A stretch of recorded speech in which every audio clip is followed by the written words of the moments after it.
partie de conférence, en deuxième partie, il y aura un temps d'échange avec vous, avec la salle, et un micro-baladeur sera à votre disposition. Pour cette partie questions-réponses, je vous demanderai juste de bien vouloir vous présenter et de poser des questions assez courtes. Ça, ce sera pour la dernière demi-heure de la soirée, et en principe, on va jusqu'à 20h15. Voilà, Nawal, c'est à vous. Merci. Monsieur Mukwege, monsieur le lauréat du prix Sakharov 2014, madame la députée européenne vice-présidente de la Commission droits de l'homme, monsieur le député européen, cher Édouard, madame la présidente du club de la presse, cher François, je l'ai vu tout à l'heure, mesdames et messieurs et surtout très chers amis, permettez-moi de vous dire que je suis très heureuse de vous accueillir ici au nom de notre maire, Roland Ris, et je tiens tout particulièrement à remercier le Parlement européen, le magazine Europolitics et notamment M. Olivier Mirguet, journaliste, qui va animer les débats de ce soir, ainsi que le Club de la presse pour nous avoir aidés à organiser cette conférence publique. Je salue et remercie très chaleureusement le lauréat du prix Sakharov, présent ce soir parmi nous, le Dr Denis Mukwege, ainsi que Mme Barbara Lochbihler, M. Édouard Martin, qui ont accepté de venir débattre ici ce soir à Strasbourg et d'apporter leur témoignage, leur expertise et leurs paroles singulières. Je souhaitais, mesdames et messieurs, également saluer les autres personnes ou mouvements qui ont été nominés pour ce prix, le mouvement ukrainien Euromaidan et la militante azerbaïdjanaise des droits de l'homme, Leyla Yunus, qui est malheureusement actuellement emprisonnée. Ce débat que nous avons souhaité est né, je dois le dire, du partenariat extrêmement productif et intéressant avec le Parlement européen depuis 2008 dans le cadre de cette remise du prix Sakharov. Et je tenais officiellement, publiquement, à remercier tous les représentants du Parlement européen ici présents pour ce partenariat. Mesdames et messieurs, c'est un honneur pour nous en ce jour d'accueillir parmi nous le docteur Denis Mukwege, un homme qui a décidé de consacrer sa vie à la lutte contre la barbarie. Ceci en dépit du danger encouru, des menaces de mort proférées à son encontre. Le docteur Mukwege fait partie de ces êtres qu'Hannah Arendt, dans sa vision très personnelle qu'elle exprimait sur le devenir de l'humanité, appelait les résistants, les hommes qui pensent, qu'elle estimait à l'opposé de ceux qui consentent, par une sorte de paresse de l'esprit, à l'ordre des choses, au monde tel qu'il est, fut-il insupportable. Le docteur Mukwege est cet homme libre, justement récompensé par le prix Sakharov de la liberté de l'esprit du Parlement européen. Sa lutte, il la mène depuis 15 ans. Une croisade entreprise d'abord dans la solitude, désormais soutenue par les plus hautes instances européennes et internationales. Tout commence en 1999, quand s'impose à lui la nécessité de construire un hôpital doté d'un bloc opératoire d'urgence destiné à accueillir les femmes de la brousse, lesquelles sont dans l'incapacité de rejoindre la ville de Bukavu. L'hôpital sera donc bâti à Panzi. Nous sommes en République démocratique du Congo, au Kivu, dans la province de l'Est. Une terre riche, convoitée par les pays voisins, déchirée, décimée par les guerres intestines auxquelles se livrent l'armée régulière et celle de la rébellion. Or, une région en proie à la guerre signifie des populations livrées à la violence et à la barbarie. Voici le lieu où tout a commencé. Et voici le résistant, l'homme qui pense. Son but était alors l'urgence médicale. Or, en cette année 1999, elles arrivent. Les femmes et leur nombre va croissant, d'année en année. En 2000, elles seront 150, puis très vite 3000. Et ainsi en sera-t-il chaque année toujours plus nombreuses. Et toutes, elles viennent, traînant leur cœur meurtri, chercher aide et assistance. Elles viennent de l'enfer, elles découvrent ce havre de paix, ce miracle. Car ce ne sont pas de simples mères de famille qu'accueille le docteur Mukwege, ou de jeunes femmes, de jeunes mères près d'accoucher. Ces femmes défigurées par la douleur, au regard hanté, sont des rescapées, des femmes détruites, souillées. Toutes, elles ont été violées, torturées, mutilées. Et ce crime a été perpétré en présence de leur famille, ce qui signifie pour elles un double malheur. Chassées, humiliées, vomies par leurs proches, les voilà condamnées à l'exil et à l'errance. Car il nous faut comprendre ce scandale absolu inouï. Le champ de bataille des hommes en guerre s'est désormais déplacé d'un lieu connu, entendez une terre, des biens, des richesses, vers un lieu de chair et de sang, le plus vulnérable de tous, parce que traditionnellement soumis à des coutumes strictes, souvent cruelles, vouées à la reproduction, symbole même de la pérennité du groupe, tabou indépassable. Et comme tel, champ de bataille infiniment plus destructeur, arme absolue. Ce qui est à l'œuvre ici, c'est cela même qui s'étend déjà à d'autres lieux, d'autres pays. Car enfin, au-delà de l'Afrique, partout, la guerre a changé de visage et s'étend tout naturellement, pendant qu'on fait silence, au corps martyrisé de femmes, d'enfants, car il s'agit rien de moins que de détruire l'avenir même de ces sociétés. Ainsi nous apparaît la révélation effrayante d'un déni d'humanité, dans un monde assourdissant de médias sourds et muets. Qui nous dira combien est irréparable la blessure faite au corps d'un enfant? Le docteur Mukwege et tous ceux qui travaillent à ses côtés, eux, ne se sont jamais détournés de ces corps martyrisés et humiliés. Combien de temps encore faudra-t-il faire face à ces lits souillés de sang qui s'écoulent des plaies de ces malheureuses? Le docteur Mukwege, le résistant, l'homme qui pense, est venu vers nous aujourd'hui. Il vient de loin, et cette présence même nous enjoint à tous d'entendre les cris des victimes, d'exprimer publiquement, avec force et sans désemparer notre indignation face à ces crimes, d'apporter notre soutien tout entier à l'œuvre magnifique du docteur Mukwege. Parce qu'il n'existe au monde aucune autre réponse pour tous les jours, toutes les années à venir.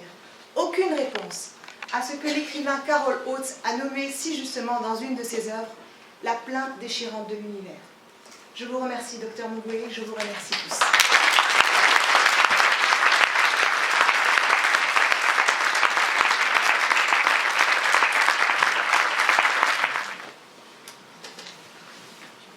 Merci, monsieur Mukwege. C'est un réel plaisir d'être avec vous sur ce plateau.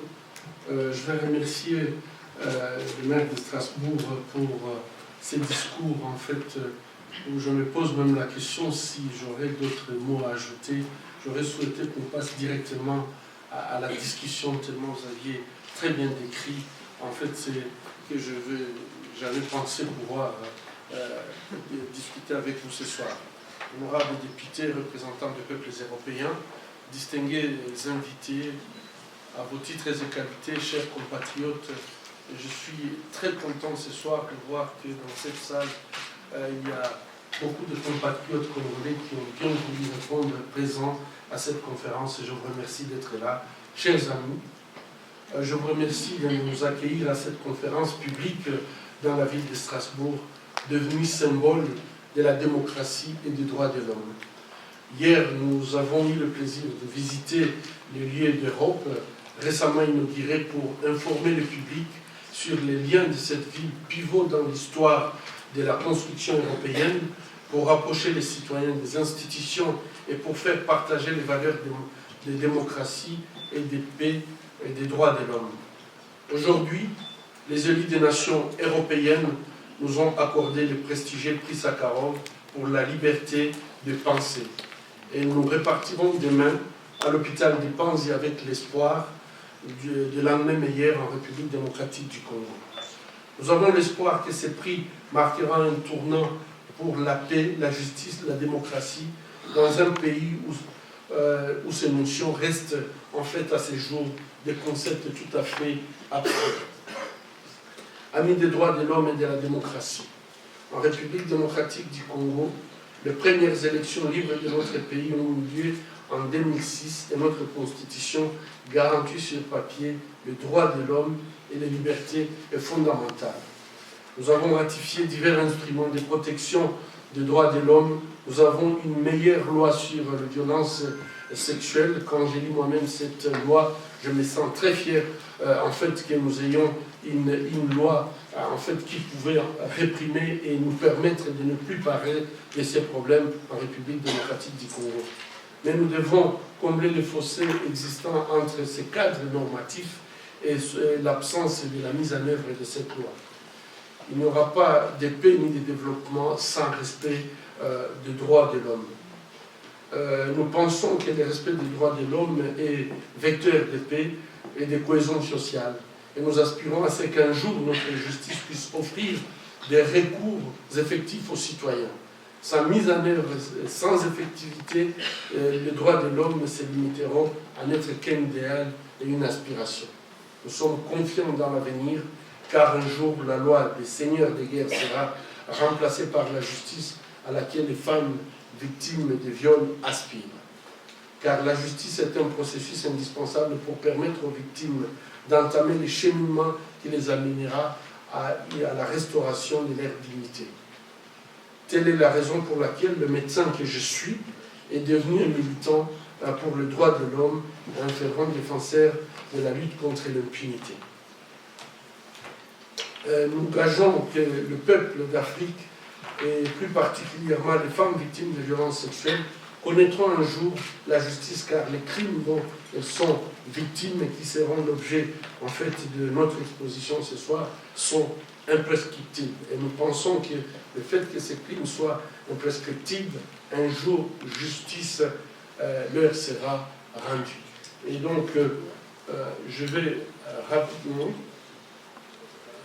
rapidement, en fait nous allons ce soir discuter sur les viols comme arme de guerre, le cas de la République démocratique du Congo, mais je m'en vais directement vous dire que, en fait, aujourd'hui, on voit très bien que cette arme est utilisée dans tous les conflits, que ce soit en Amérique latine, récemment en Europe, pendant la guerre du Balkan et en Asie. Et donc, je crois nous avons vraiment tout intérêt de comprendre que le viol comme arme de guerre, lorsque le viol est utilisé, ça n'a rien à voir avec une relation sexuelle, puisque parfois, je trouve qu'il y a cette confusion qui parfois même amène les gens à ne pas poser les actes qu'il faut devant une calamité que nous sommes en train de connaître.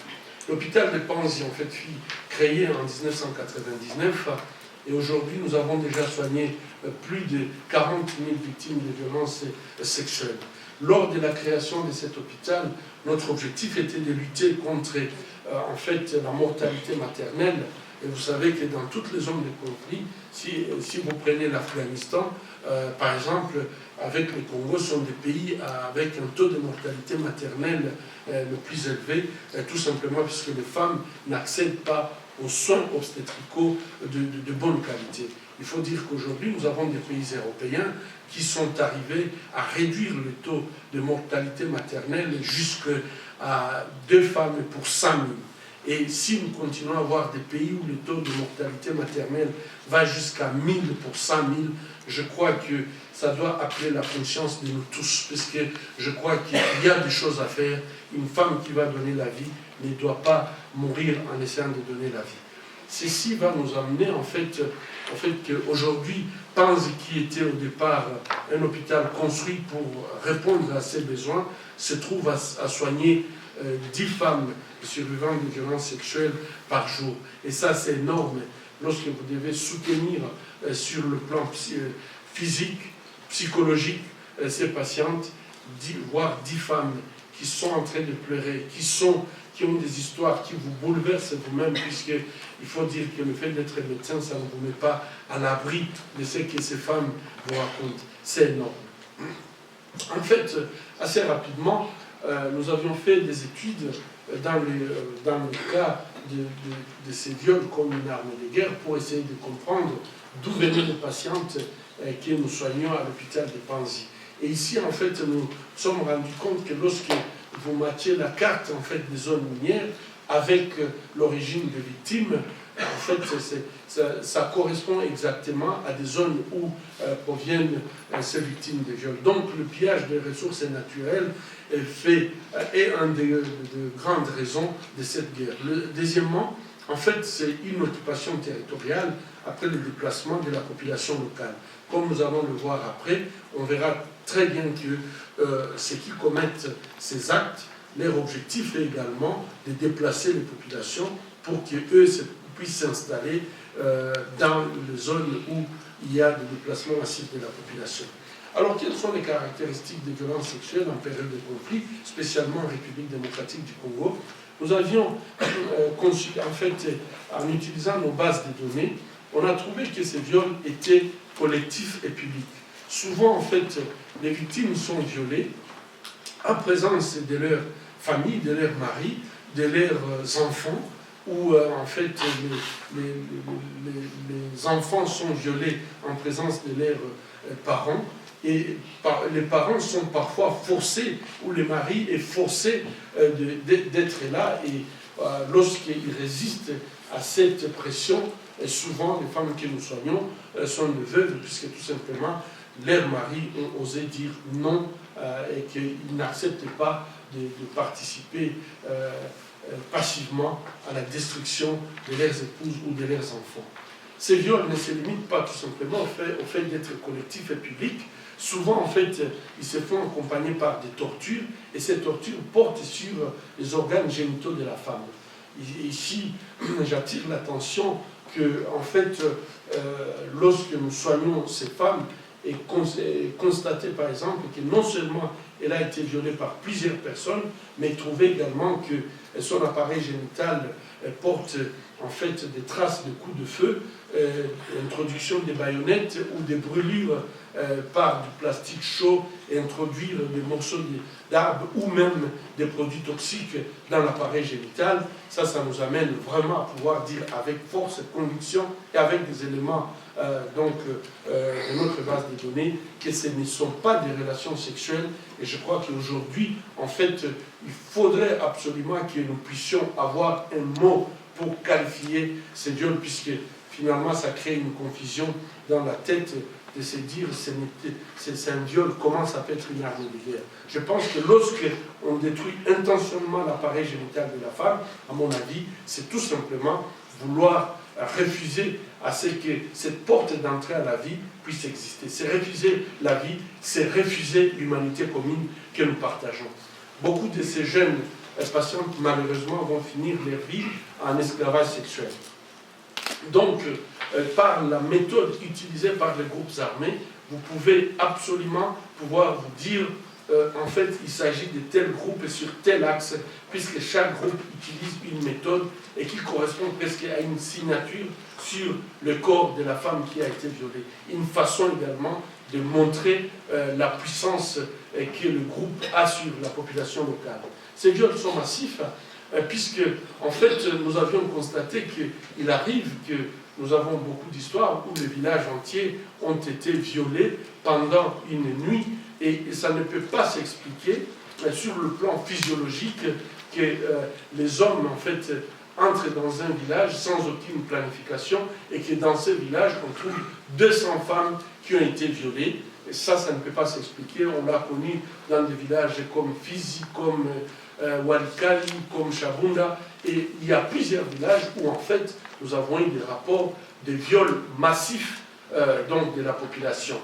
Et ces viols qui sont publics, en fait, vous en doutez bien, si on les rend publics, ce n'est pas seulement pour le spectacle, mais c'est pour pouvoir créer un impact beaucoup plus fort sur la population. Et ici, nous décrivons en fait des victimes directes qui sont des femmes, mais il y a des victimes indirectes, toutes les personnes qui assistent impuissantes au viol de leurs proches. Ces personnes ne retrouvent plus sur le plan psychologique toutes leurs forces. Donc c'est un traumatisme en fait, un traumatisme qu'on crée à tous les relatifs, et ces relatifs on appelle en fait des victimes indirectes. C'est un viol qui est systématique. Systématique puisqu'il ne tient pas compte de l'âge ni du sexe. Nous avons eu des enfants. La plus jeune que j'ai pu soigner, c'est un bébé de 6 mois. Et vous pouvez vous imaginer, si quelqu'un se permet de faire un acte comme ça, le réflexe humain devant un bébé, c'est toujours un réflexe de protection. Et donc, si quelqu'un se permet de faire ça sur un bébé, vous comprenez très bien que ce n'est pas un acte sexuel, c'est un acte délibéré. Ne tient pas en compte non plus de l'âge, puisque nous avons eu à traiter également des hommes.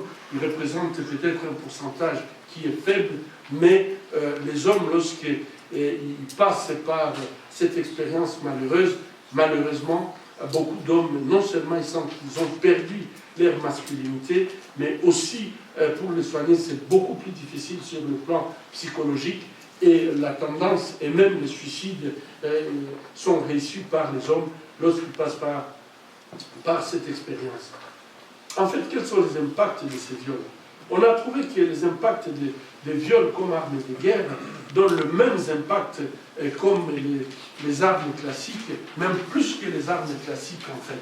Pourquoi? Puisque, en fait, lorsque les gens assistent à ces atrocités, et vous pouvez bien le comprendre, aujourd'hui, en fait, c'est comme si les belligérants dans les conflits, ils essaient de jouer sur notre psychologie, ils essaient de détruire notre psychologie. Et là, je me rapporte à ce que nous voyons maintenant sur Internet, les gens qui décapitent des pères de famille et exposent ça sur Internet. Le but, en fait, c'est pour créer le plus de traumatisme dans la population qui voit ça. Et ça, c'est utilisé par les gens qui commettent le viol, les faire dans des endroits publics, dans les églises, rassembler la population à des endroits publics pour les humilier, les déshumaniser. En fait, c'est pour dire, j'ai le pouvoir, voilà ce que je suis capable de faire.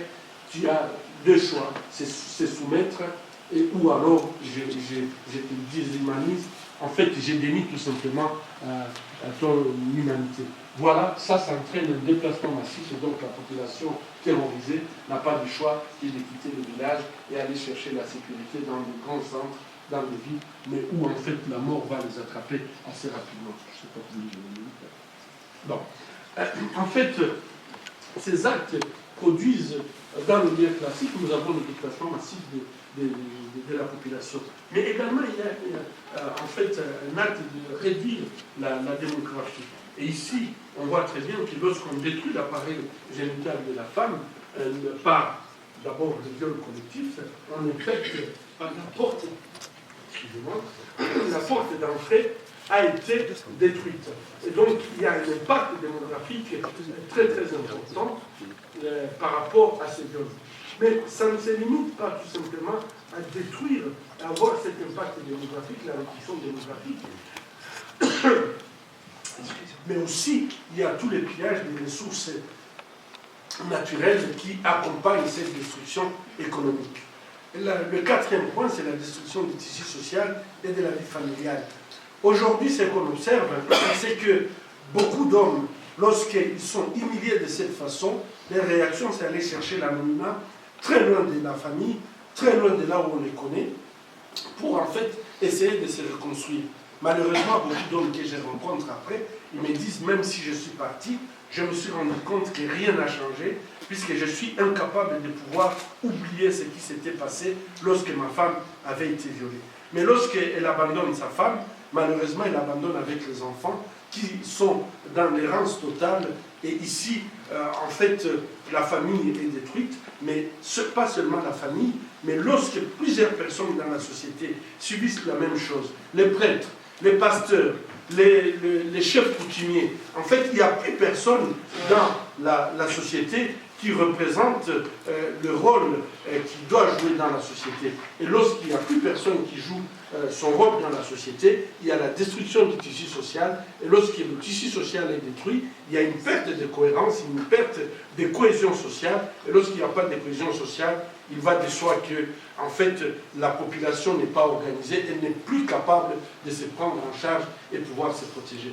Vous allez constater ici que les impacts, en fait, du viol comme arme de guerre sont les mêmes impacts que la guerre classique, à moindre coût, mais également, ce sont des impacts beaucoup plus graves, puisqu'il y a une transmission non seulement horizontale, donc les contaminations, les atteintes psychologiques qui affectent toutes les relations de la victime, mais aussi une transmission verticale, puisque la femme peut transmettre le VIH à son bébé, et ce bébé qui n'a jamais connu ces histoires va souffrir toute sa vie avec cette maladie. Alors, je crois que nous pouvons passer assez rapidement. Le viol public entraîne la honte, l'humiliation et la recherche de l'anonymat. Lorsqu'il se fait à répétition, ça crée une certaine insécurité qui va amener à la recherche de la sécurité. Viol avec torture, bien sûr, ça crée un traumatisme et recherche d'un environnement traumatisant. Mais en fait, chercher un environnement traumatisant, ça veut dire aussi laisser sa terre, laisser ses richesses à ses envahisseurs. La réduction démographique, nous venons de le dire, le VIH, les infections sexuellement transmissibles, tout ça va entraîner une incapacité à la reproduction et donc une infertilité qui va tout simplement réduire la population locale. la destruction de la capacité économique part même du fait que beaucoup de villages vont au viol, mais ils incendient les villages, tout ce qu'ils peuvent prendre, ils prennent, mais ils incendient également même des récoltes pour montrer cette capacité de détruire, amener la communauté à une incapacité de pouvoir se reconstruire. En fait, tout ça entraîne une pauvreté extrême, et lorsqu'on est dans la pauvreté extrême, la seule chose qu'on fait, c'est se soumettre pour ne fût-ce qu'avoir le pain quotidien. La destruction du tissu social, en fait, part de ces viols publics, mais également il y a une perte d'identité, et je l'ai expliqué. En fait, lorsque vous êtes dans une société où les gens n'ont plus une identité, il n'y a plus personne qui reconnaît l'autre dans son identité, ça amène à une perte d'identité communautaire, et les enfants issus du viol, qui sont en fait des innocents, mais ils se retrouvent dans un contexte où on ne reconnaît pas les droits communautaires, où en fait un enfant est venu un jour en me posant la question: docteur, pourquoi les autres m'appellent Interable? Je ne savais pas répondre à un enfant de 8 ans. Mais lorsqu'il commence à se poser ces questions identitaires, ça veut dire tout simplement que tous ces enfants qui naissent dans ces conditions, un jour, ils représentent une bombe à retardement pour toute la société. Et l'ensemble, en fait, ça mène tout simplement à la perte de cohésion et une désorganisation. Qu'est-ce que nous faisons rapidement au niveau des Panzi? Au niveau des Panzi, nous assurons des soins, une prise en charge holistique des victimes de viols qui comprend les soins médicaux, une assistance psychologique immédiate avec un suivi à long terme, une réinsertion socio-économique et une assistance juridique et judiciaire. En fait, pour l'assistance médicale, assez rapidement, nous essayons de traiter les conséquences physiques associées au viol. Et si nous avons la possibilité de rencontrer les victimes assez rapidement, nous pouvons faire la prévention de la transmission du VIH-Sida. Nous pouvons également faire des traitements chirurgicaux et la reconstruction de l'appareil génital de la femme. Et en fait, le traitement médical va porter spécialement, et ça nous essayons de dire aux femmes, si ça vous arrive, s'il vous plaît, venez nous voir en déant 72 heures, puisque nous pouvons prévenir la contamination du VIH en donnant des antirétroviraux. On peut donner des antibiotiques pour prévenir des infections sexuellement transmissibles et une contraception lorsque les femmes se présentent en déant 72 heures. Malheureusement, vous savez, lorsque ceci arrive à une femme, la première réaction, c'est essayer de cacher, essayer de gérer. Et malheureusement, pendant ce temps, le temps passe et elles arrivent, la grande partie arrive après 72 heures. Et souvent, malheureusement, dans tous les centres, on n'a pas ces médicaments. Nous avons pu initier une clinique mobile qui permet en fait d'aller prendre en charge les victimes avec le même modèle, plutôt dans leur milieu d'origine, pour éviter un afflux massif au niveau de l'hôpital de Panzi. Également, nous distribuons des médicaments pour permettre à ce que les centres éloignés puissent avoir des soins à leur niveau. L'assistance psychologique porte souvent faite par les assistantes sociales, les psychologues et les psychiatres, permet tout simplement de mettre en marche les différentes thérapies en fait, dont les victimes ont besoin. Ici, nous avons des soutiens spécifiques pour les enfants issus du viol et nous faisons également la médiation familiale pour permettre à ce que en fait, les familles puissent se reconstruire. En ce qui concerne l'appui socio-économique, nous avons plusieurs activités qui permettent aux femmes d'avoir une capacité de revenir dans la société. Je n'aime pas beaucoup qu'on parle de la réinsertion socio-économique, puisque je trouve que lorsque la femme vient avec une capacité, elle est médecin, elle est infirmière, elle est enseignante, elle sait produire du savon pour la communauté, elle apporte un plus-value à la communauté, c'est plutôt la communauté qui vient vers la victime, au lieu que ce soit la victime qui sent qu'elle a besoin d'être intégrée. Et cette façon nous donne vraiment beaucoup d'espoir, puisque nous comprenons que lorsque nous donnons la capacité aux femmes de s'exprimer, en fait, cette stigmatisation peut passer. Sur le plan juridique, il est très très important que finalement les femmes connaissent leurs droits, puisque lorsque les femmes connaissent leurs droits, nous avons en fait une conviction que beaucoup de femmes vont devenir même des leaders. Nous voyons des leaders communautaires qui naissent du fait qu'elles connaissent leurs droits, elles peuvent défendre les droits de leurs enfants. Et c'est un travail que nous faisons pour permettre à ce que ces femmes puissent accéder à ça. Mais nous avons également un accompagnement judiciaire qui est très très important, puisque en fait beaucoup de victimes n'ont pas la capacité d'accéder à la justice. Mais nous avons des avocats qui les accompagnent devant les cours et tribunaux durant toute la procédure judiciaire, et c'est ça leur donne beaucoup plus de force et de courage de poursuivre.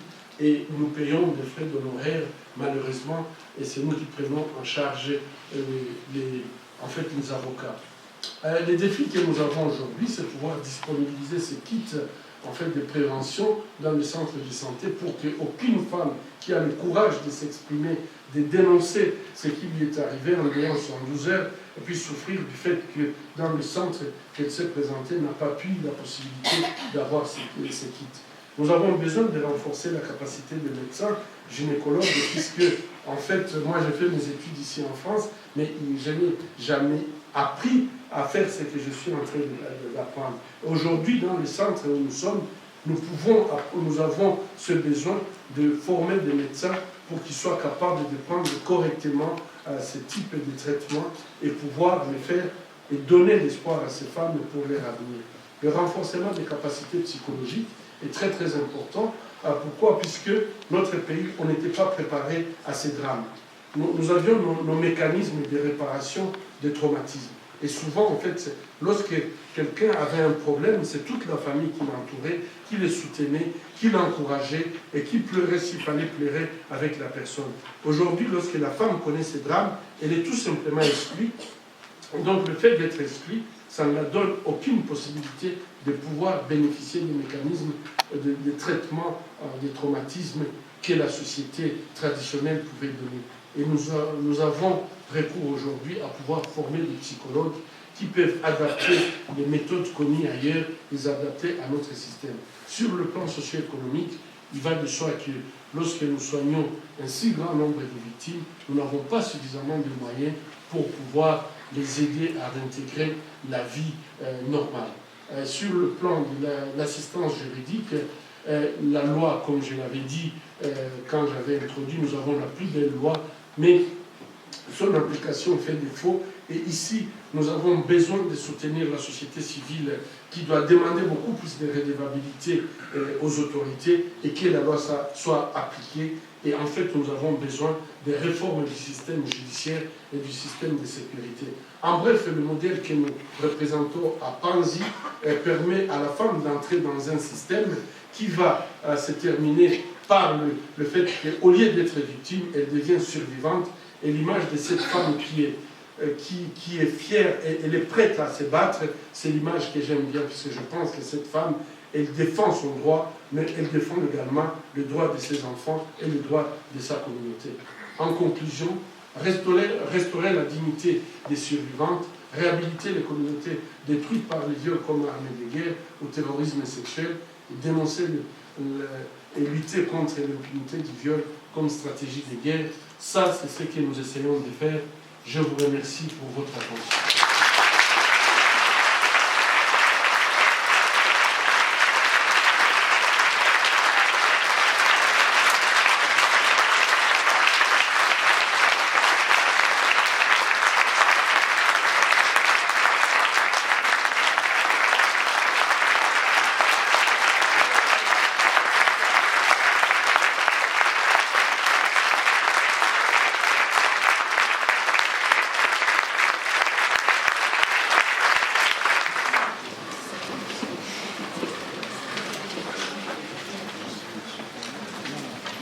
Merci beaucoup.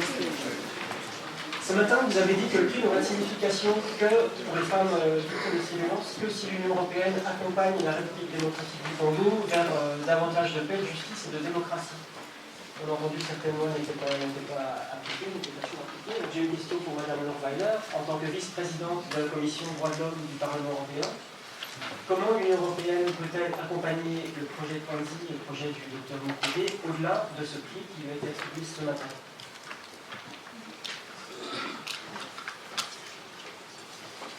Thank you. I'm sorry, I was not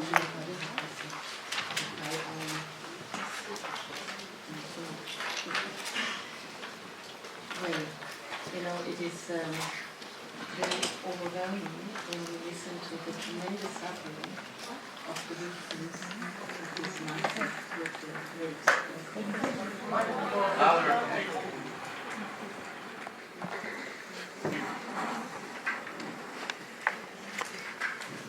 Well, I try to answer your question, but I think it's always very difficult if we are exposed when Dr. Mukwege brings to us the tremendous sufferings of the victims of these brutal, massive rapes there. And perhaps I start with what you said at the end. You said we have to help to restore the dignity of the survivors. And what can the EU do to do this, besides continuing to finance the hospital and other NGOs who work to help the victims? I think it is also important to speak about those forces in the country and abroad who order this kind of weapon of war. And this means we have to discuss also what we do with the perpetrators. Because I think restoring the dignity of the survivors means that in public they should hear that what happened to them is of great injustice and is a part of a warfare. And in order to do this, I think the EU must help to pressure the government of Congo and the neighboring governments and the international community that there is a kind of, how can I say, a war tribunal or court system who will help the perpetrators accountable. And maybe not each of an individual person, a militia member, can be brought to court, but it has to have some form of a legal process to deal with these crimes. And what I learned this morning and over the past days from you, Dr. Mukwege, is that there is a peace negotiation and there should be a peace process. And this the EU should push that it is implemented. And we can also contribute, for example, that we use the documentations you have in your hospitals and others have of what happened. So to have a good documentation also can help actually to bring to such a process of, how can I say, fighting the impunity for these war crimes. I think this is one set of what we can do. And I think what the youth can do, Dr. Mukwege already said what needs to be done. We can just support this. You spoke eloquently about the plundering of the resources of Congo by different groups and organizations and entities like companies who are based in the European Union. And I think we have to demand that the resources or the profit made out of the exploitation of the resources are being brought back to the people of Congo. And I think we can also see when you start supporting victims and families and local communities to give seed money to start again to have an income. I mean, that is the classical EU development work. I think everything the EU has in programming on rebuilding, I would call it war-torn societies, even it's one region in Congo, needs to be done. And I think also what you said at the very end, it's very encouraging that you have a picture of a woman who suffered enormously, but what they intended to do, to destroy her and her village, they were not successful. Because she transforms the suffering into fighting. So I think to support those local communities, it is very important.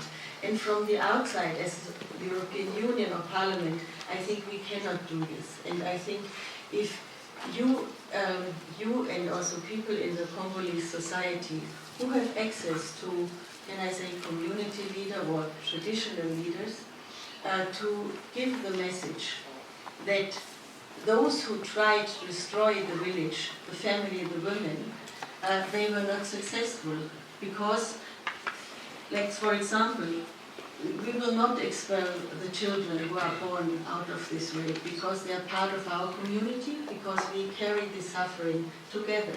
Because if you expel, for example, the children, then those who are the enemy of you, they succeed at the end. And I think such processes, the EU perhaps can share where we have knowledge where this hasn't worked, like looking back in the 70s, in the separation wars between India and Bangladesh, for example.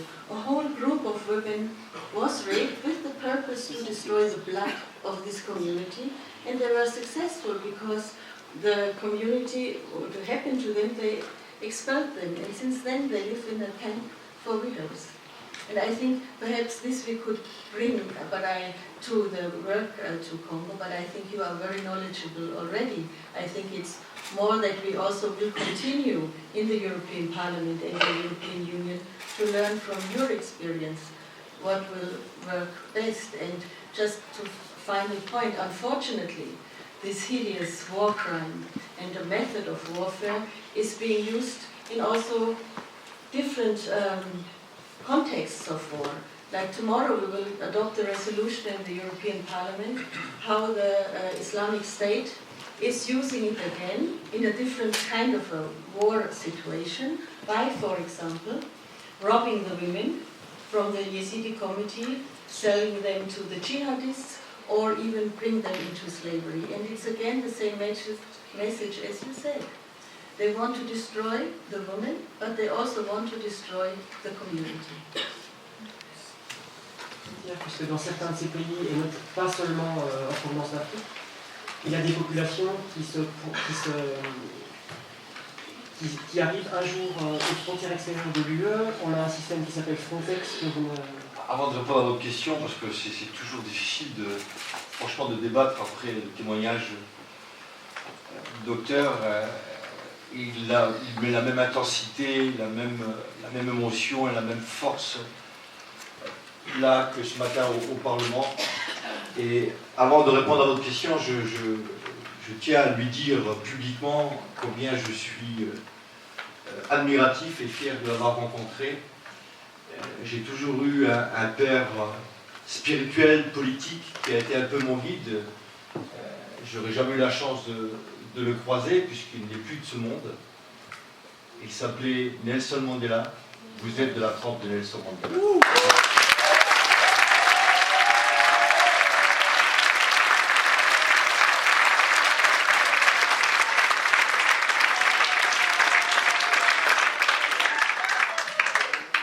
Je tiens à saluer ici Jeanne Ponty, qui est mon assistante, qui m'a beaucoup attiré l'attention sur vos travaux. Donc rendons à César ce qui appartient à César. Merci Jeanne.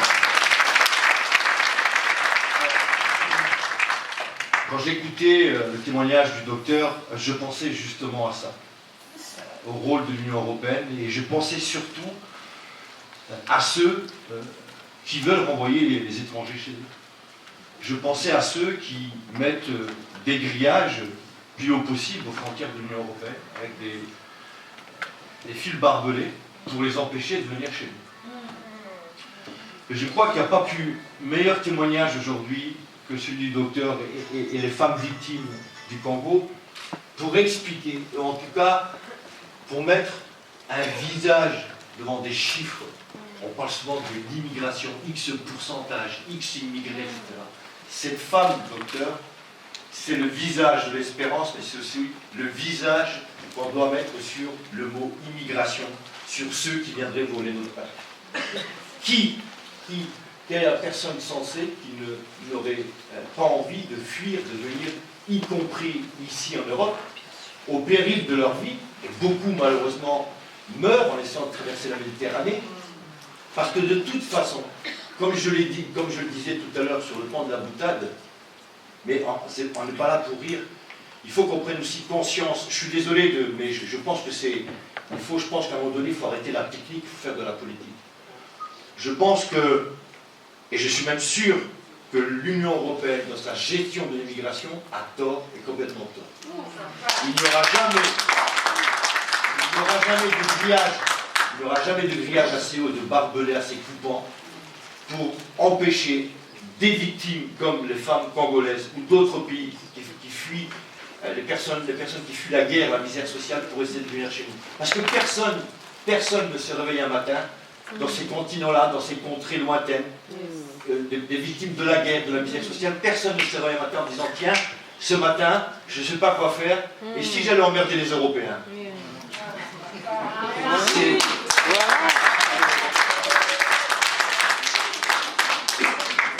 Ces migrants, ceux qui fuient la guerre, ceux qui fuient ces barbaries, ces atrocités-là, essayent tout simplement, et vous l'avez très justement démontré, de trouver un territoire, un temps soit peu, un minimum sécurisé.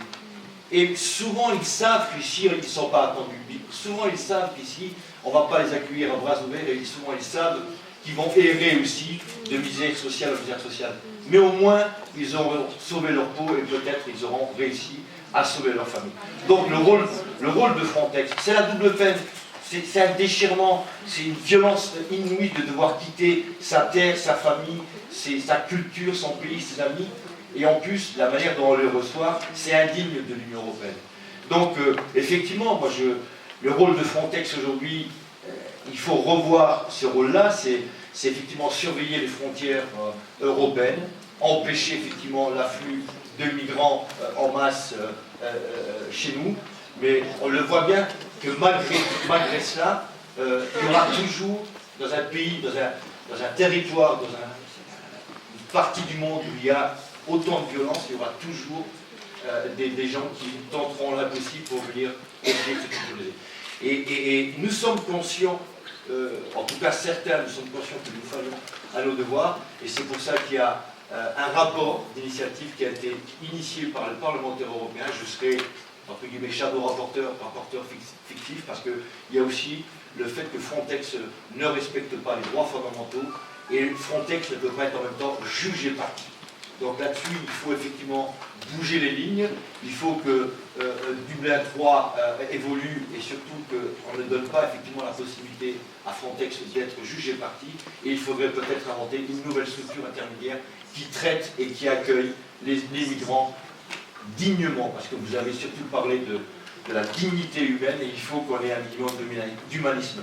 Mais je tiens simplement à préciser une chose, parce que vous réparez les conséquences, le docteur, et quelles conséquences, mais il faut s'attaquer aux causes. Voilà. Il faut aussi dénoncer ici à toute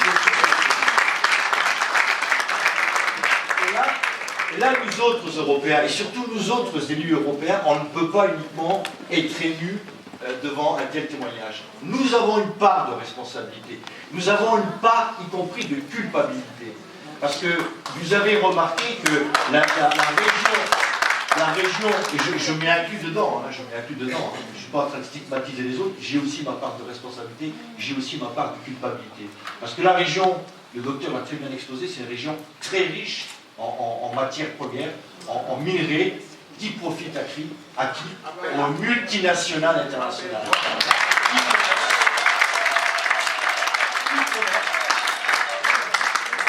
Qui commerce avec qui? Avec l'Europe. Et à qui profite le crime? Nous autres.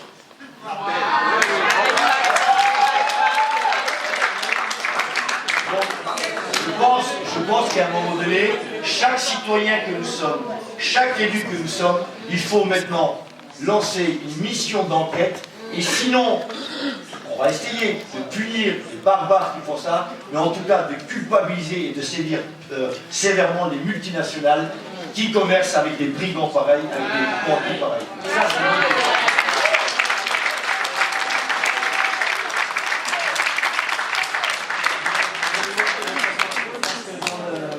terres rares. Les terres rares, notamment le coltan sur Redon, vous disiez ce matin que 60 à 70% de ces minerais sont originaires de notre région. C'est maximum ça.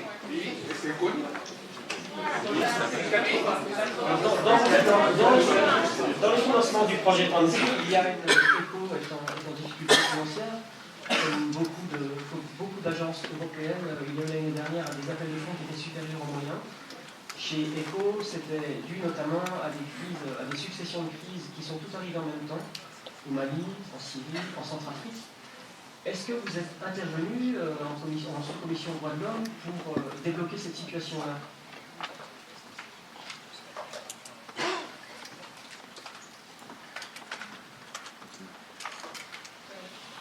As you rightly said, there are, I think, 4 ongoing high-level crisis responses of the European Union.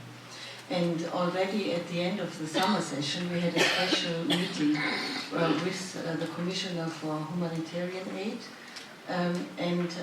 we were in the Human Rights Committee, Foreign Relations Committee, and we said they should not lower the amount of money they put into it. Even now, our demand is to make it higher, because in some war-torn regions, like in Syria, the winter season is coming and they need even more. So yes, of course, from a human rights point of view, we demand that more money is being given. But we had the whole week a big debate on our budget as such, and it seems there's a big deal going on that the whole budget for the next legislature is also not balanced at all.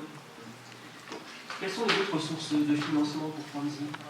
En fait, nous avons spécialement l'organisation canadienne qui s'appelle la Fondation Stephen Lewis, qui nous soutient pour la prise en charge de toutes les patientes vivant avec le VIH-Sida. Et en fait, la troisième organisation qui nous soutient, c'est une organisation suédoise, PMI Interlife, en fait, qui complète ce qu'ECHO fait. Le staff au total sur votre projet, c'est combien de personnes? Si nous prenons en fait les staffs du côté de l'hôpital, plus les staffs qui fait la prise en charge socio-économique et la prise en charge légale, nous sommes à peu près 500. Vous avez appelé ce matin à placer la dignité humaine au cœur des politiques économiques et financières de l'Union européenne. Absolument, je pense qu'en fait, on parle beaucoup des droits de l'homme, mais lorsqu'on arrive aux intérêts économiques, et parfois, comme vient de le dire le député Martin, malheureusement, parfois, on ferme les yeux pour les intérêts tout simplement économiques, alors que moi, je considère qu'il y a d'autres solutions. Ce n'est pas acceptable. En fait, il a parlé de la stigmatisation, mais moi-même, lorsque j'utilise mon portable, quand je vois les dégâts qui se commettent sur le corps de mes semblables, ça me révolte. Et donc, je crois que ça devrait révolter toute conscience humaine que l'on puisse finalement faire prévaloir et donner beaucoup plus d'importance en fait à des solutions économiques et financières qui ne respectent pas la dignité de l'homme. Parce que je crois que les restes, en fait, on peut toujours avoir des solutions. Moi, je me suis toujours posé, et même quand j'ai discuté avec certains députés ici, j'ai dit, mais on sait, dans la salle, il y a des gens qui disent même que c'est plus de 70%. Mais on sait avec certitude d'où vient le coltan qu'on utilise dans tous les gadgets électroniques. On sait exactement d'où ça vient. Et moi, je me dis, dans quelle planète nous sommes si nous savons exactement qu'on ne peut pas trouver une solution. Il y a des entreprises, il y a des multinationales, il y a des entreprises congolaises qui ont la capacité de pouvoir traiter cette exploitation et faire un commerce responsable où la dignité humaine peut être respectée. Mais pourquoi on choisit la plus mauvaise voie qui, tout simplement, ternit l'image de notre humanité? Ça, c'est une question, et je pense qu'en fait, avec cette passe à parole, je m'attends vraiment à ce qu'il y ait une mobilisation pour dire des solutions existent, il faut les utiliser pour que le coltan arrive dans nos téléphones, mais un coltan propre. Et on peut l'avoir.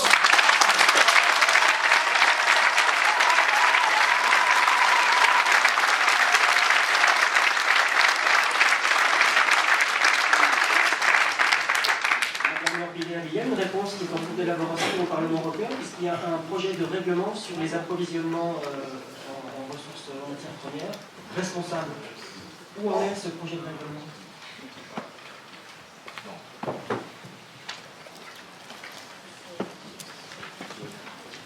So discuss this in the Parliament, and there are different opinions on how this regulation should look like. I'm from the Green Party, and in general we have a very strong position that private companies, the transnational companies, should not do it on a voluntary basis, that they say, yes, in future we will respect human rights, because we know some do and most don't. So our focus is to have in this agreement have a legally binding clause, that if you violate certain things in your neighborhood where you operate, you should be brought to court. So we have a legally binding. But you see, just using this example, it is a huge debate also at the United Nations, where the majority of the countries don't want to have legally binding instruments. Je parlais tout à l'heure de la traçabilité des minerais, qui me sont indispensables, la traçabilité et la vente des armes, il n'y a aucun problème. Ce que je crains, c'est que je ne veux pas rentrer dans un débat trop technocrate, mais vous savez, le Parlement européen, nous n'avons aucun pouvoir législatif. Hein. On peut poser des questions, etc. On va le faire. Je pense que ma collègue sera d'accord avec moi. Mais ok, comptez sur nous pour poser des questions, y compris celles qui fâchent. J'ai envie de dire, surtout celles qui fâchent. Après, sur la demande de fonds. Ça tombe bien parce qu'on est en train de travailler, depuis que je suis arrivé à Bruxelles, le mois de juillet, on dénonce effectivement le rôle aussi des grands laboratoires pharmaceutiques. C'est pas eux qui provoquent ces drames, mais on voit bien qu'ils sont peu solidaires. On pourra parler d'Ebola, on pourra parler du VIH et d'autres choses. Mais ici en Europe, on a été aussi sensibilisé sur ce qu'on appelle les maladies orphelines. Donc j'ai vu moi aussi, alors c'est sans commune mesure, mais quand même des enfants, mais aussi des adultes, des femmes, des hommes souffrir de maladies orphelines, et parce qu'il n'y a pas de traitement, personne ne prend en charge, et donc elles sont condamnées à souffrir jusqu'au bout de leur vie. Et puis en même temps, vous regardez le résultat, les bénéfices des grands laboratoires pharmaceutiques européens. 2013, l'ensemble du bénéfice, 1000 milliards d'euros. 1000 milliards d'euros. Donc nous sommes en train de travailler avec les plus grands d'entre eux. On doit se revoir normalement au mois de janvier. Et la demande que nous allons leur faire officiellement, c'est ne serait-ce que de mettre 1% de leur bénéfice au bénéfice justement des maladies orphelines, mais votre question, votre demande n'est pas tombée dans l'oreille d'un sourd, ça fera partie aussi de notre demande. Je ne vous promets pas qu'on l'obtiendra, mais comptez sur nous pour mettre la pression et leur dire qu'ils ont aussi un devoir, une responsabilité d'aider effectivement les femmes congolaises. Voilà. Madame Lorbiner. Thank you. So answering the questions on the arms exports, you see, as a human rights person, I most of the time answer difficult questions. Now, on the arms exports, the European Union has no common strong policy on the European level to block arms exports into countries outside NATO where the human rights situation is terrible.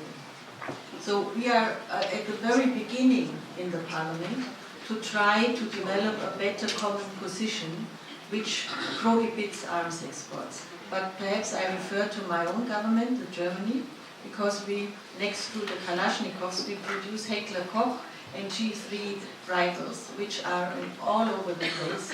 And there we are a little bit further in at least on the legal level. So we demand that before the government gives the permission that arms are exported, they have to check the human rights situation on the ground. Unfortunately, the results of this check is not always thoroughly enough.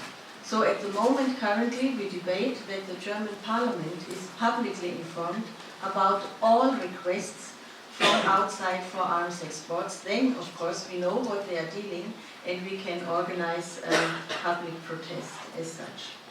Second, on the other question on the financial support for the work of Dr. Mukwege, Yes, there is, for example, the Instrument for Democracy and Human Rights. That's another instrument who funds such projects, and I think we will continue to see that enough financial support is there.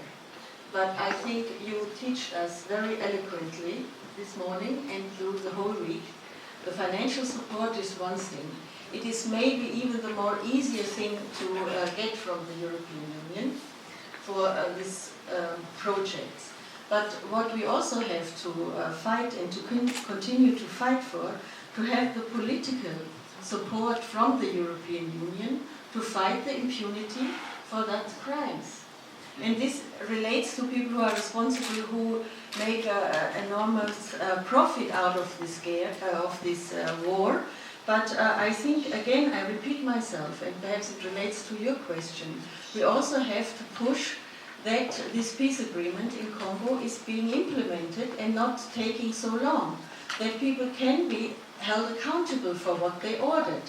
And it's not only the lowest militiaman who carries this out. You have to see the whole chain of command, up to high, in your country and in the neighboring countries.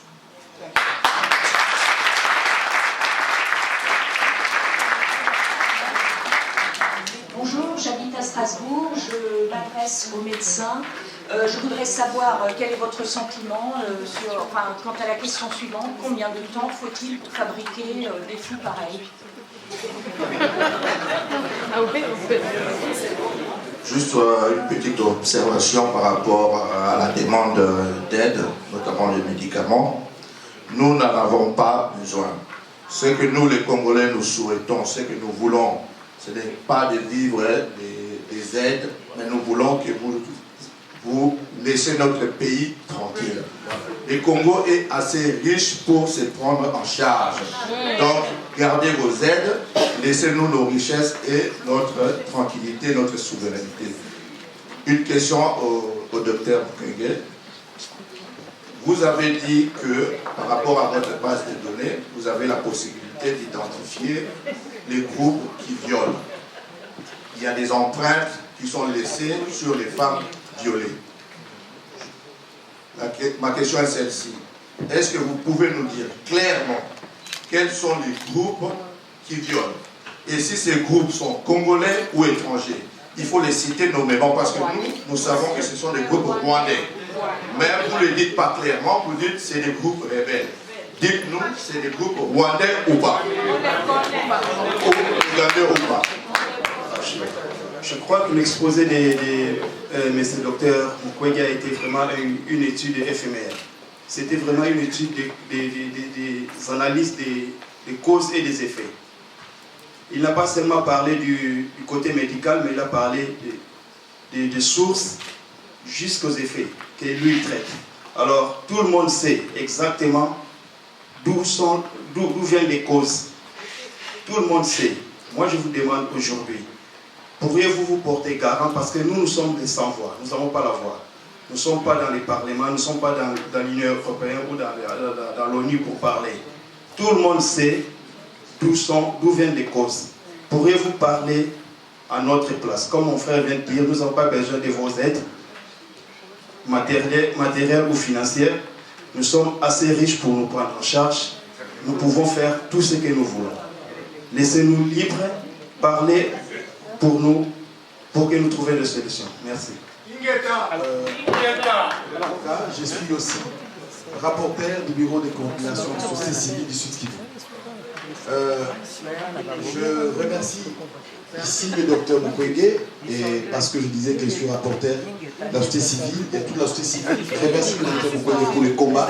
C'est un acteur avéré de la société civile et c'est la voix des sans-voix de la société civile et toute la population congolaise. Et nous avons fait un constat depuis le matin. Nous avons essayé de compter les officiels congolais dans toutes les manifestations depuis que nous avons commencé les constats est clair. Et la grande question est celle-ci. Depuis que le docteur est revenu à Bukavu, je crois en 2012, il a été agressé. On a attenté à sa vie. Aujourd'hui, il a le prix Sakharov. Il va rentrer à Bukavu. Quelle est sa sécurité. Voilà. Que pense l'Union européenne par rapport à sa sécurité? Parce que j'ai aimé ce que Edouard a dit, cet homme, il est de carrure, la même carrure que Mandela. Mais nous devons protéger. C'est devenu un patrimoine pour notre nation. Et comment nous allons sécuriser ça? C'est une grande question que nous sommes en train de nous poser, parce que cet homme, tel que nous le voyons, c'est un espoir pour tout le peuple congolais. Merci. Je pense que je voulais d'abord commencer par répondre à la question de savoir s'il y a des agresseurs en fait qui protègent la dignité des femmes. Je suis désolé de vous dire que non. Malheureusement, en fait, dans ces conflits, il y a une espèce de contagion de cette méthode et on ne voit pas malheureusement en fait des groupes qui protègent la dignité des femmes. Je pourrais même dire, je peux aller même plus loin pour vous dire que le gros problème que nous avons aujourd'hui, c'est le problème qui est lié en fait aux accords de paix. Je l'ai dit ce matin, lorsqu'on a fait des accords de paix, on a sacrifié pratiquement en fait la justice sur l'autel de la paix. Et aujourd'hui, nous n'avons ni paix ni justice. Et en fait, en mettant les groupes armés ensemble, en leur disant, bon, maintenant faites la paix, sans faire un meeting préalable pour savoir qui a fait quoi, et en fait répondre à ces actes, ça fait aujourd'hui que en fait, nous avons une armée où il y a un mélange de tout, un mélange de personnes qui ont été formées pour tuer et qui, malheureusement, même si vous les ramenez à la vie normale, eux-mêmes ont un traumatisme, ils ont un syndrome de stress post-traumatique qui fait qu'ils ont des comportements, en fait, qui parfois échappent à tout ce qu'on peut imaginer. Et je crois que pour continuer avec cette question du compatriote qui a dit il faut que je cite ceux qui font, qui font en fait ces crimes. Je pense que nous les citons et nous ne les citerons jamais assez. Mais la chose qu'il faut aujourd'hui, il faut se poser la question. Lorsqu'on appelle le Congo la capitale des viols et que la communauté internationale ne prend pas la responsabilité d'avoir un tribunal pénal pour sanctionner, puisque les viols un crime contre l'humanité, un crime de guerre, il peut même constituer un crime de génocide. Et qui doit définir ça? Ce n'est pas le docteur Mukwege. Moi, j'ai dit ce que je vois et je pense qu'il appartient aux experts de pouvoir se saisir de cette question et pouvoir nous dire en fait ces crimes, comment on les qualifie.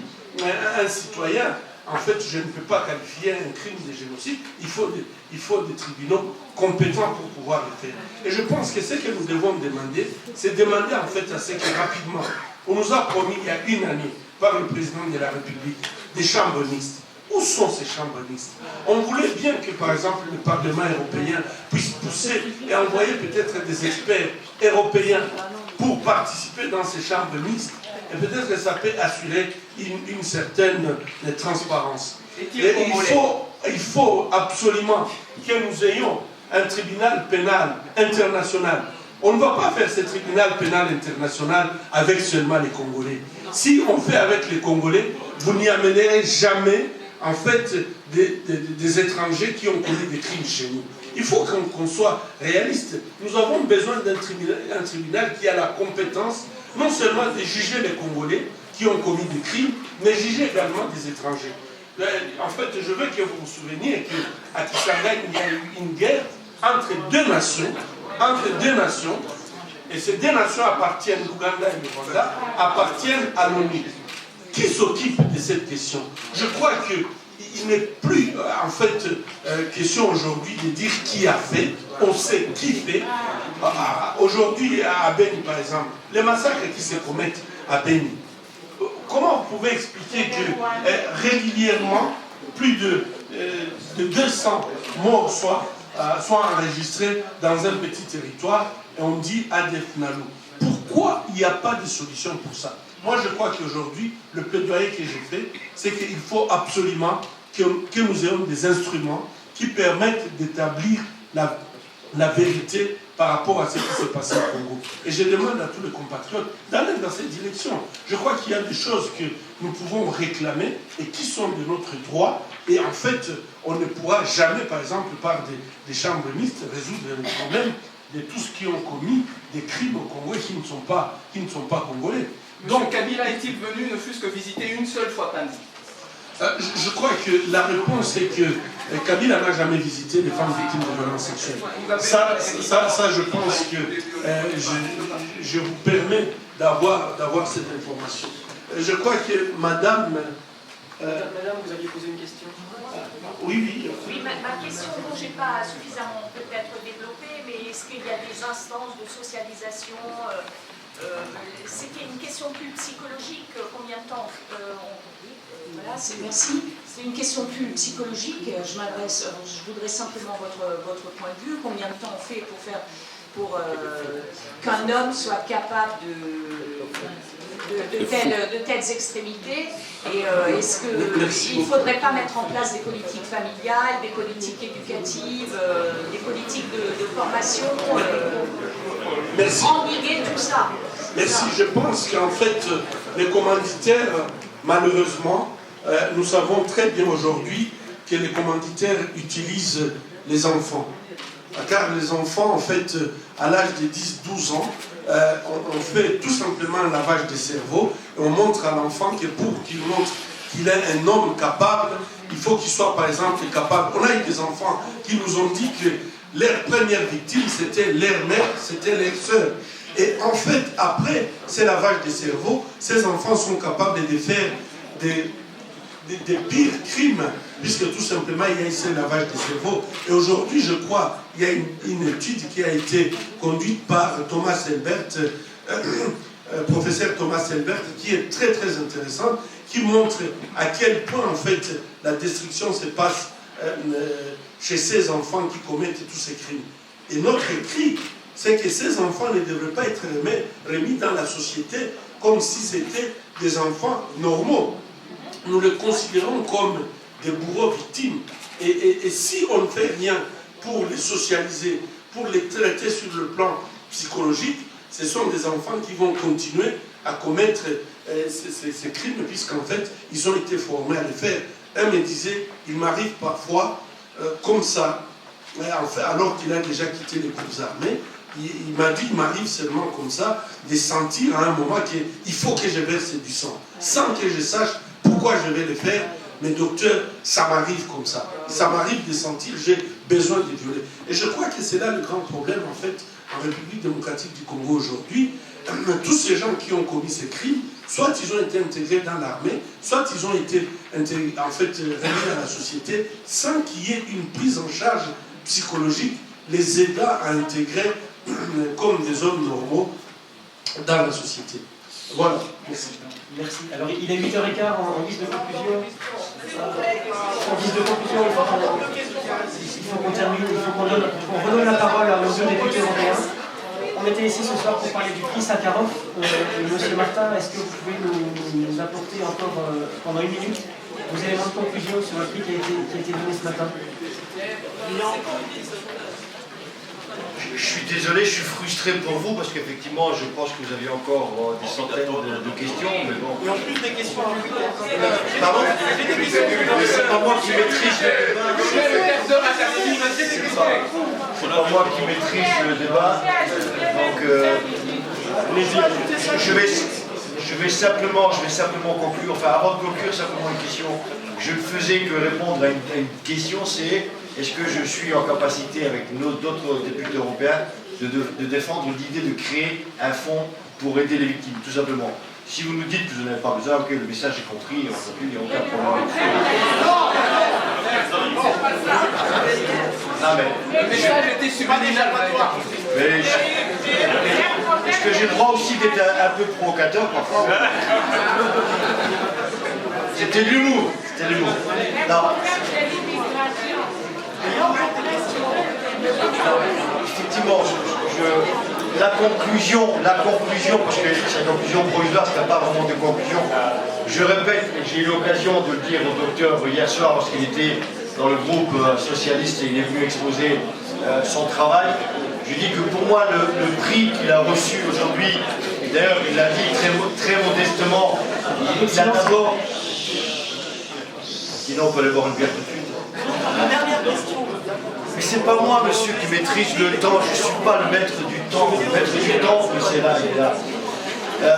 Simplement que la dimension du docteur, c'est effectivement d'avoir d'abord dédié ce prix aux victimes, dédié ce prix au pays, à votre pays, dédié ce prix aux droits de l'homme, dédié ce prix effectivement à ce que nous autres ici, on regarde peut-être différemment les migrants. Évidemment, c'est tout ça. Je dis simplement, très modestement, très humblement, et franchement, ça n'est pas une fierté.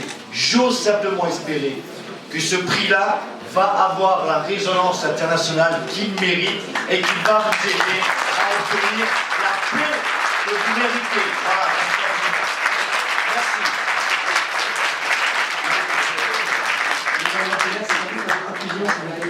To conclude, perhaps one thing. Dr. Mukwege said there is a need to establish the truth. In a war, usually, I assume it's the same in the war you have in your country, the truth is the first thing who dies in war. And when I ask myself, why is Dr. Mukwege in threat for the work he's doing? I think because it is this, that he documents who was responsible also for something, for this war crimes. And I think all those of you who may have different political opinions who should run your country or who should run the neighboring country, I think we should always, from a human rights perspective, to see it is most important for a victim to get concrete help, but also to establish the truth. And in this you have to be very specific. And it's not a good rape or a bad rape, it is always a horrible rape, regardless who commits it. And I hope that this debate also could help at least to see what is the root cause of the war, as you all know. But I think the prize was also given to your work, but also to highlight the need actually to address sexualized violence as a weapon of war. And I think this should be also the focus, or at least for me in the Parliament, to continue to work like this.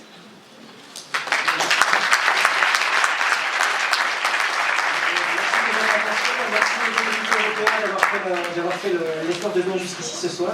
Je propose qu'on termine par une ovation au Dr Mukwege.